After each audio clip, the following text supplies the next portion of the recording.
Good morning guys! Ang inyong kaibigang gala-gala. Nandito ako sa tennis court sa park. Kita nyo si nanay ha. You believe that? 87 years old.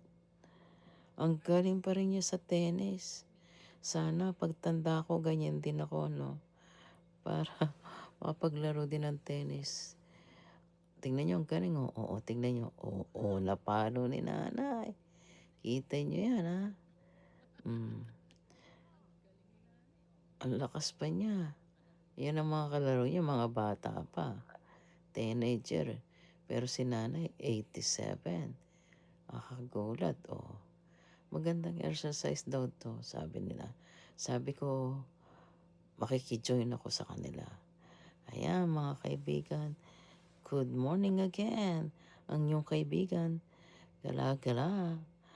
Follow me in my YouTube channel. Bye-bye.